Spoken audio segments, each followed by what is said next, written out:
सुरेश और शिवानी की, जिसका जन्म एक ऐसे गांव में हुआ था जिस गांव में आज भी वहां के लोग जाति प्रथा से बाहर नहीं निकले हैं, लेकिन उसी गांव में सुरेश नाम का लड़का रहता था जो जाति से दलित समाज का था। वह अपना घर चलाने के लिए बच्चों को ट्यूशन पढ़ाया करता था। सुरेश हमेशा बच्चों को सही राह पर चलने की सीख देता था। शिवानी भी उसी गांव में रहती थी और वो सुरेश को अक्सर बच्चों को पढ़ाते हुए देखा करती थी। शिवानी के पिता गांव के ही मंदिर में पुजारी थे। शिवानी रोज सुबह मंदिर में पूजा करने जाया करती थी। सुरेश भी मंदिर के रास्ते से ही बच्चों को पढ़ाने जाया करता था। अक्सर दोनों एक दूसरे को देखकर नजरें झुका लिया करते थे। सुरेश गांव के बच्चों को एक बरगद पेड़ के नीचे पढ़ाया करता था। कभी कभी शिवानी भी उस जगह आ जाती थी। सुरेश शिवानी को मना भी करता था कि तुम यहाँ पे मत आया करो, अगर तुम्हारे पिता ने देख लिया तो समस्या खड़ी हो जाएगी। गांव में अक्सर जाति धर्म के कारण बहसबाजी हुआ करती थी और सुरेश इन लड़ाई झगड़ों से दूर रहता था। सुरेश शिवानी को बचपन से जानता था और वह ये जानता था कि शिवानी बहुत जिद्दी है। सुरेश के मना करने के बाद भी शिवानी उस बरगद पेड़ के पास आ जाया करती थी। एक दिन गांव के एक व्यक्ति ने शिवानी को सुरेश से बात करते हुए देख लिया। फिर उसने ये सारी बात शिवानी के पिता को बता दिया। पिता ने अगले दिन शिवानी से कहा, तुम जल्दी से तैयार हो जाओ, तुम्हें देखने लड़के वाले आ रहे हैं। ये बात सुनकर शिवानी हैरान थी कि अचानक से उसके पिता ने ये निर्णय कैसे ले लिया। अगले दिन शिवानी उसी बरगद पेड़ के पास जाती है जहां सुरेश बच्चों को पढ़ा रहा होता है। शिवानी ने सुरेश से कहा, पापा ने मेरे लिए लड़का देखा है, मेरी शादी होने वाली है। ये तो अच्छी बात है, सुरेश ने कहा, लेकिन मुझे शादी नहीं करनी है, मुझे यही रहना है इसी गांव में। शिवानी बोली, क्यों, ऐसा क्या है इस गांव में जो तुम यहाँ से जाना नहीं चाहती हो? सुरेश ने पूछा।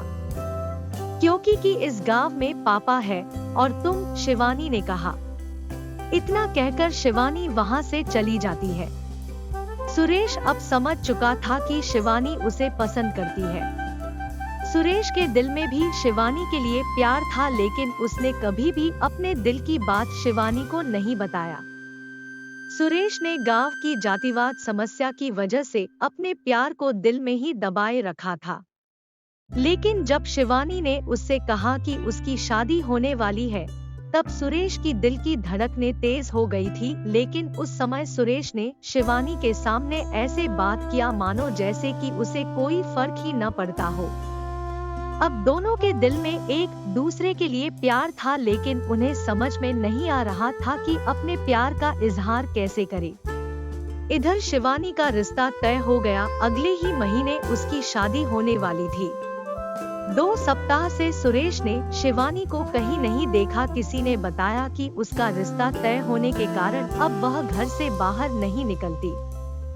सुरेश अब उसी बरगद पेड़ के पास जाकर शिवानी की पुरानी बातों को याद करता।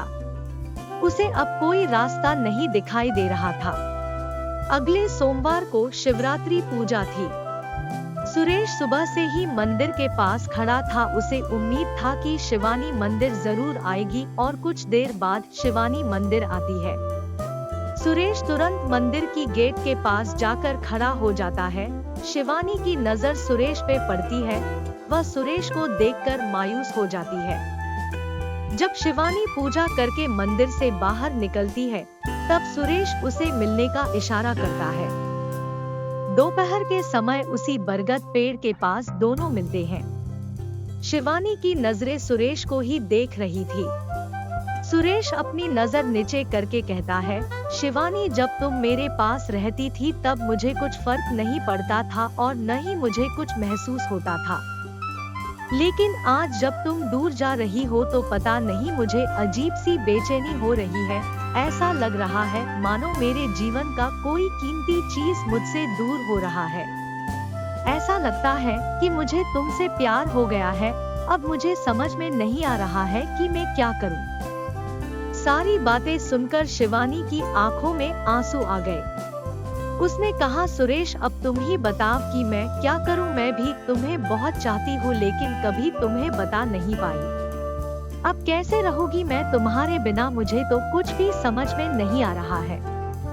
अंत में सुरेश ने शिवानी से कहा कि चलो हम दोनों यहाँ से कहीं दूर भाग के शादी कर लेते हैं, लेकिन शिवानी ने सुरेश को मना कर दिया, क्योंकि शिवानी को अपने पिता की इज्जत और गांव में उनकी मान सम्मान सामने दिखने लगी और वो ऐसा कोई कदम नहीं उठाना चाहती थी जिसकी वजह से उसके पिता का सिर झुके। शिवानी ने सुरेश से कहा कि अगर मैं इस गांव से भागती हूँ तो मेरे पिता का क्या होगा, वह तो किसी से नजर नहीं मिला पाएंगे, इसलिए मैं भागकर शादी नहीं कर सकती। कुछ समय तक सुरेश ने भी सोचा और उसे भी शिवानी की बातें सही लगी। तो अब आखिर में दोनों के पास बिछड़ने के अलावा और कोई दूसरा रास्ता नहीं था। दोनों ने जी भरकर एक दूसरे को देखा और अंत में दोनों ने एक दूसरे को गले लगाया और हमेशा के लिए एक दूसरे से जुदा हो गए।